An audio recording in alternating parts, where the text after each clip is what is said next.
Hi everyone, welcome back once again to Root Access. I'm Ryan, Jamie here, former Mac genius, former business consultant. Now which one of those sounds more exciting? It sounds like you would make more money though. You would be wrong, sir. Just deal with a lot, well no, you still had to deal with a lot more people. And they were angrier than the business. Yeah. The business people just wanted something for free. Yeah. So. Well, that's kind of what the people at the Genius Bar wanted. Oh, jeez. We were talking in the last segment about the new MacBooks and MacBook Pros, and of course, the MacBook no longer has FireWire. That's true. How do you feel about that? From a consumer perspective, and then I want to get into, as a genius, what that means. From a consumer standpoint, I think it's not a big deal. Because I wonder, if you did some sort of survey, how many people who buy a MacBook with FireWire actually used it or even understood what that port was. Okay.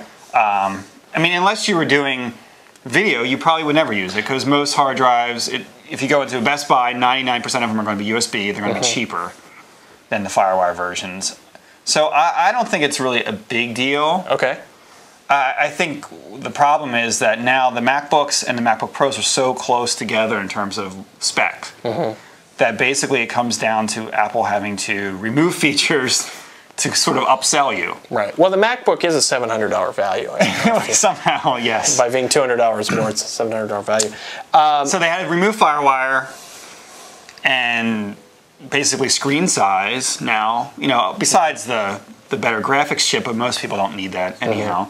So they had to remove things to actually upsell you to the MacBook Pro, which stinks for people who did things like were DJs or did, you know, video editing, that now you're forced to buy either the MacBook Pro or the very old $999 model of the MacBook. See, the one thing I don't get, unless they're saving a lot of money on the similar components that are in both, especially given the economy being the way it is, why did they have to refresh the MacBook? Why not keep the MacBook as the plastic unit? I mean, they've kept one of those models around.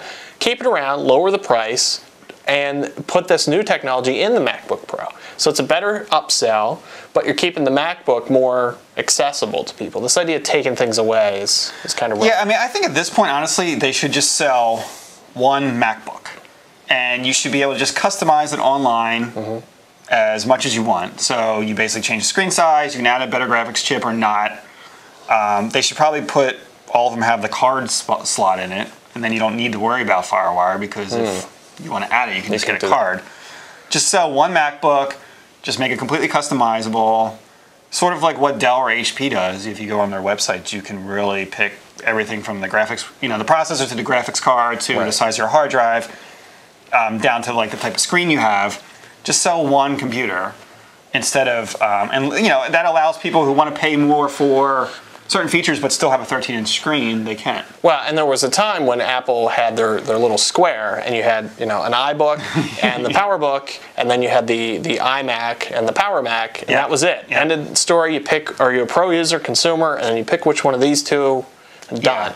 And now it's all muddy. There's all the Air and the Mac Mini maybe. And and then all the dongles and so forth, like Ethernet on the MacBook Air, and now the DisplayPort. That's a whole nother situation. Yeah, I mean, I guess DisplayPort is definitely the wave of the future, according to Apple. I don't know.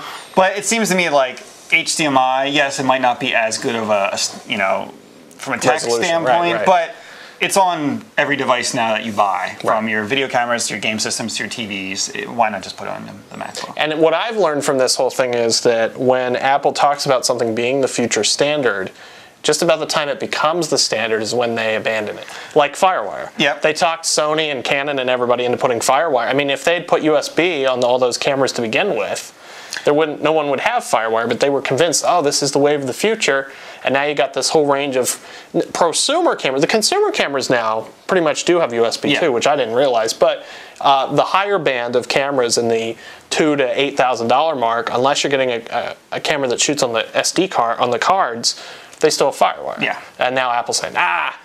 Yeah, and as much as DisplayPort is a standard, it's not really a standard until everybody adopts it. So like switchers are going to come in, and PC users, I mean, most of the PC laptops still have VGA. They don't even have DVI. So they're going to look at this and just think, oh, this is another Apple proprietary port.